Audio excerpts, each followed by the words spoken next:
Moving on to tier 1. I am going to be going through these decks pretty fast. There are no real particular order. All these decks are pretty good, except for maybe Royal Paladin I would put a bit lower because it's having a bit harder time to put up with everything. But these are the following decks that are for tier 1. I'll go through them pretty fast.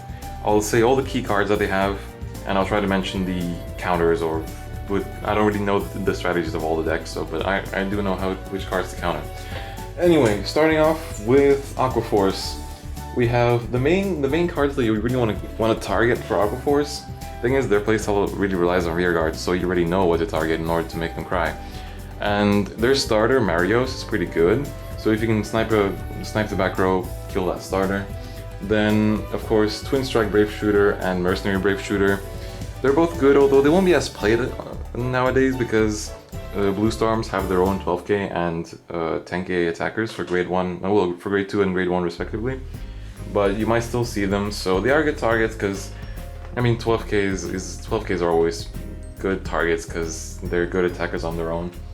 Then next up, there's Wheel Assault and Tidal Assault, especially Tidal Assault. This card can pull off good combos. It's always good, like just restanding for nothing is always a good card, especially for Aqua Force. I mean, so Wheel Assault, Tidal Assault is always a really good thing to target. Following that, we have Blue Storm Marine General Spiros, or I think it's Spiros. And basically it's when it hits count +1 and it restands, it's a 9k grade 2. That card is good. Nowadays, to be honest, Aqua Force players don't really use up that much counterblast, except for like with the Tetra Drive, they did use it up. But yeah, so that card is worthy of being targeted. And then there's Gregorius, which is the Aqua Force, the Blue Storm 12k.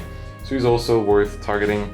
And some players like to play like 2 Diamantes, so Diamantes is always also a good target because he's a free switch and he's an 11k attacker when on his first attack, and that can hit pretty much anything nowadays, although there's a lot more cross rights, but that's gonna die out again in a few months. Anyway, those are the cards that you want to target for Aqua Force. Yeah, their strength is their rear guards, but it's also their biggest weakness. So in terms of kind of when to guard, if to rush or not, Aqua Force will try to rush you, so be careful not to get rushed too hard and play sort of defensively, because the thing is, when they hit Maelstrom Reverse, you're gonna start crying, you're losing rear guards or drawing cards even if you guard it, so that's the thing to keep in mind. But I can't spend too much time on this deck, I must move on. And the next clan is Pale Moon, mainly because of Venus Lukier. Pale Moon has been very dominant this year, throughout the whole year, because of Lukier Reverse. But anyway, the cards that I think are really important for the Silverthorns are Irina. While you can't really negate or do anything about its skill, Pale Moon players like to put her back in the soul and call her out again with the card Zelma, which is like a purple trapezist. So you want to hit that Irina anyway because it's a good way for them to get their soul and ++ out of that. So even if it's called, just target it, seriously, because it's going to go back in the soul, be called out again, they'll get more soul, more stacks on the bottom, and yeah. Anna isn't played that much, but you still might want to target her. Same with Marichka. Those cards can be good. They cost a lot of combats, so I think Pale Moon players don't play them as much anymore.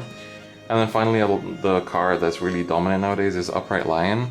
That card can be boosted up by 4 times 3, 12k easily. So you know that card can hit hard. It can hit really hard. So it's good to target an Upright Lion when you see him before Venus hits her limit break. And yeah, so that's pretty much it for Pale Moon. I can't really say too much else on it because I'm kind of running on time.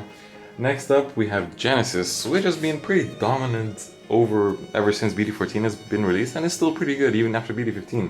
So it was actually, I wasn't sure where to place on tier 1, so that's why I said it's unorganized. They're all good decks.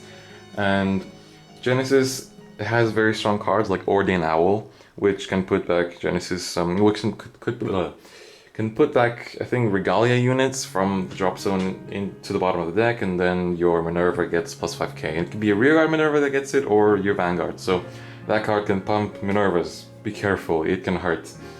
Next up we have the starter, Ameno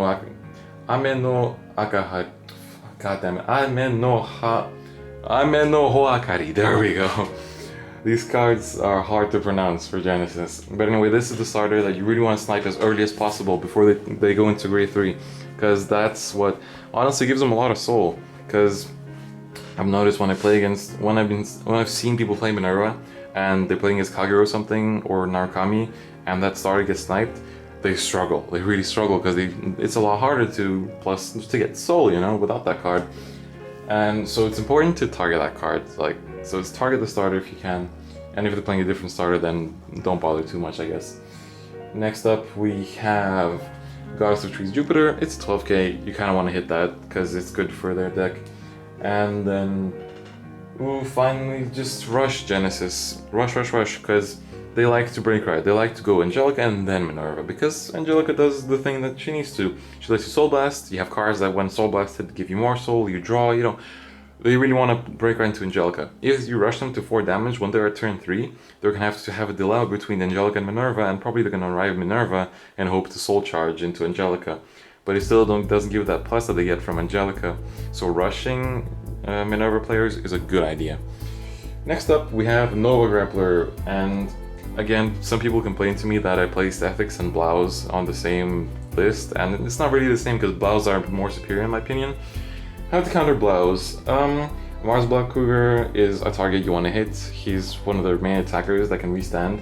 And of course their starter Morganrod, you hit that as soon as you can. If you have anything that can retire the back row, you hit it. It's like immediately, no questions asked. If you can lock it, just get rid of that thing. It can plus on turn 2, on any turn, as long as they have Counterblast. And any other Blau attacking unit, really, like grade 2 or grade 3, it's gonna make Galaxy Blackcougar restand, so you want to hit that. You don't want them to restand and give you constant pressure from every single line. And yeah, Blackcougars are dangerous. They're really dangerous on turn 2 because they can get a free card just if they ride the normal Blackcougar. And yeah, for ethics, you want to hit Riot Horn, their starter. You want to hit Brainy Papio, max speed.